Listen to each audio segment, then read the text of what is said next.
So now let's talk about subtracting polynomials. Subtracting polynomials is going to be pretty much the same as adding them. There's just this one extra step that we're going to add to the beginning. So let's dive right in with a practice problem. All right, so you should copy this one down and be working through it with me.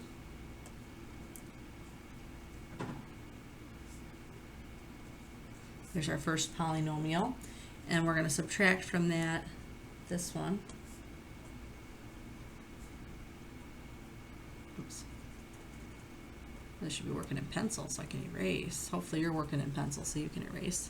That's just a mistake. All right, so our first polynomial, p squared minus 2p plus 5, and we are subtracting from that our second polynomial, 2p squared plus p minus 4. So it's a lot like what we did here where we're just putting them together, but this one was addition. So we were all set there. Here, since it's subtraction, remember whenever you see subtraction symbol outside of the parentheses, there is an understood one here, like a negative, so that makes it like a -1. And you're gonna multiply everything in that polynomial by -1, which basically just means you're flipping the signs for each one. So when you are subtracting polynomials, your first step is that you are going to leave the first polynomial the same. Oh my goodness, you guys, minus. And then I'm just going to take each of these and make them have the opposite symbol. So this is a positive 2p, so it's going to become a minus 2p. This is a positive p, so it's going to become minus p. This is a -4, so it's going to become plus. Okay. And now I'm going to draw boxes around each of my terms. And now I'm going to combine like terms. So I'm going to combine the squared numbers together. So, I forgot a squared, didn't I? You guys tell I'm a little tired today? So sorry.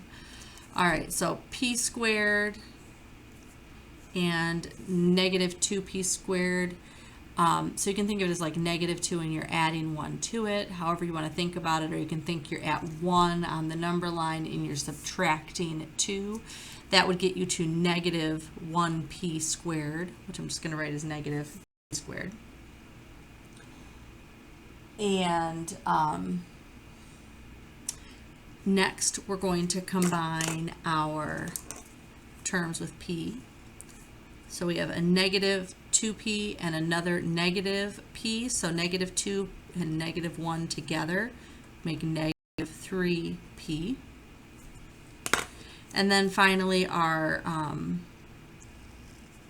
constants, positive 5 and positive 4 is a positive 9. So that's our answer for subtracting this polynomial. We get -p squared minus 3p plus 9. All right, so number 2, let's go on to a practice problem. I want you to pause the video and try doing this problem. If you need to rewind and rewatch what I did for the first one, making sure I write it down correctly for you guys. Then go ahead and rewatch the first video before you move on. But go ahead and pause the video and work this problem. Try to subtract the polynomials and then restart to check your work. All right, so remember our first step is that the first terms are going to stay the same. I'm just going to write them without the parentheses. And then each of these I need to multiply by -1. So I'm going to make all the symbols opposite. So this is a positive 6y, -6y squared.